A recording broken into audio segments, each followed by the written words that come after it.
You know, the situation is still awful for the Palestinian people here in Gaza Strip. Now I'm standing in the vicinity of the Al-Aqsa Martyrs Hospital. As you can see in the background, we have multiple ambulances bringing civilians who were targeted by the Israeli occupation airstrikes and the Al-Nusayrat refugee camp. And there are many civilians were reported injured, and apparently there are many martyrs as well. So this is a situation. The Israeli airstrikes are still continued, targeting several areas against the Palestinian in the Gaza Strip, and the vast majority of the casualties is from the Palestinian children, elderly, and women. So far, we are talking about the latest incursion, the latest airstrike targeted Al-Nusayrat refugee camp. Actually left more than 8 Palestinian martyrs, in addition to dozens of Palestinian civilians injured. And this apparently this is not the last Israeli airstrikes. We are being reported that there are recently many airstrikes as well targeting the same area in the Al-Nusayrat refugee camp. So we are talking about continuous, relentless airstrikes, Israeli airstrikes targeting the Palestinian residential areas across all areas of Gaza Strip. And till this moment, this actually goes in line with the exacerbating situation regarding the humanitarian conditions of the people, taking the hospitals refuge as shelters and as refuge. So this is the situation. The people here are still suffering as they have no access to the basic humanitarian needs and necessities, as as Rafah crossing is still shut down by the Egyptian part and the Israeli part as well. So this is the situation so far. It's worth mentioning that the number and the death toll of Palestinians actually has risen to more than 11,150 Palestinians so far, in addition to more than 27,000 of the Palestinian civilians were reported injured. These numbers actually are incrementally increasing with the ongoing Israeli airstrikes and incursions against different areas in Gaza Strip. Right.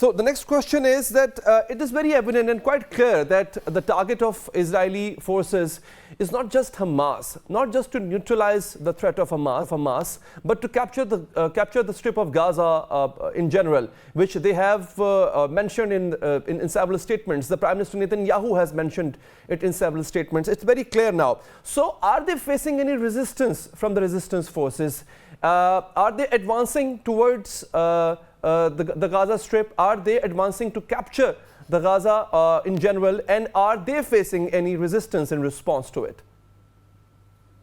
General, as you know, when it comes to the confrontations between the Palestinian resistance members and the Israeli occupation forces invading inside Gaza Strip, there is a relentless Palestinian resistance that prevents the Israeli occupation from going deep and deep inside Gaza Strip. The Israeli, there are many heavy losses for the Israeli occupation forces as the Palestinian resistance defiantly facing the Israeli occupation forces, and these confrontations are still continued so far, and they are it's highly expected to have more and more time. And until this moment, we can say that the Palestinian resistance is still facing relentlessly the Israeli occupation forces inside Gaza. I mean that every moment the Israeli occupation forces announce killing more Israeli soldiers and the battles taking the place. Right.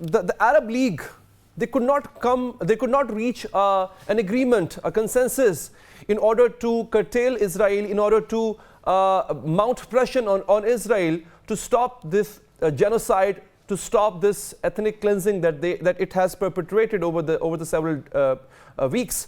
How do people of Gaza, the people of Palestine, see this betrayal by the Muslim leaders, by the countries whom they were looking forward to? How do they perceive that?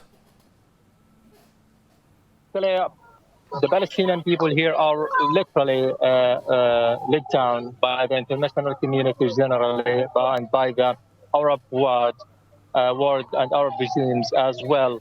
It should never be acceptable for anyone to let the Palestinian people face all this kind of this lethal force and this kind of unabated airstrikes that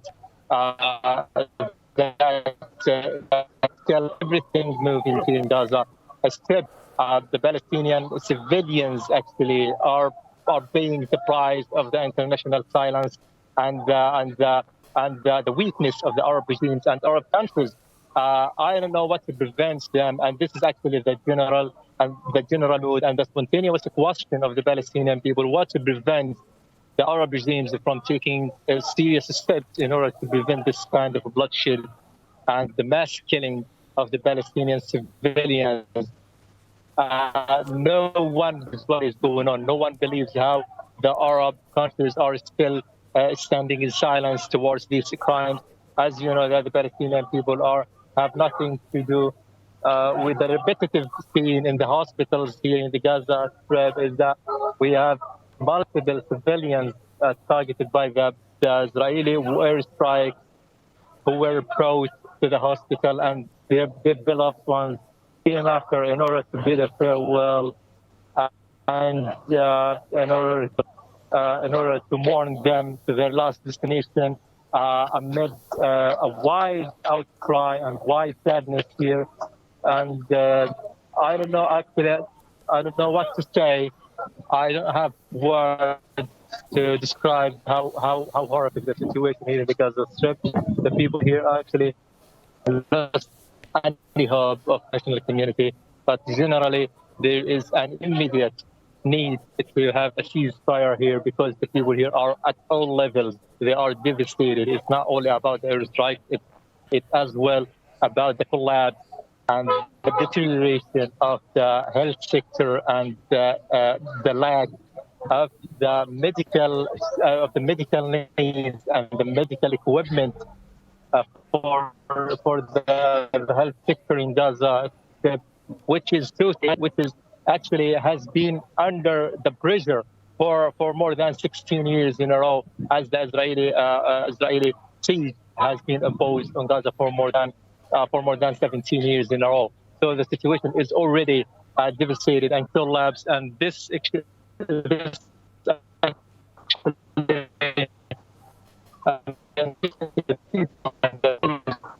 who take the hospital overwhelming the situation, overwhelming the hospital. If I want to talk about the Al-Aqsa Martyrs Hospital, this hospital is not a big hospital. It has never, it wasn't designed in order to incubate and in order to contain and to sustain this kind of overwhelming number, even when it comes to the number of the wanted people, or when it comes to the civilians who are taking the hospital as a shelter. Needless to mention how the people here and the civilians are struggling in order to have their daily meal, or in order to have their water, to drink water, or to have an access to the sanitation. The situation at all levels is so horrific, and hopefully we would have a ceasefire, an immediate ceasefire, to stop this kind of ongoing mass killing and this kind of genocide committed left, right, and center. I understand the situation is over there, and I hope the international community will realize that they have to play their part, they have to play their role in order to bring Israel to a ceasefire. Thank you so much, Mr. Abu Sabah,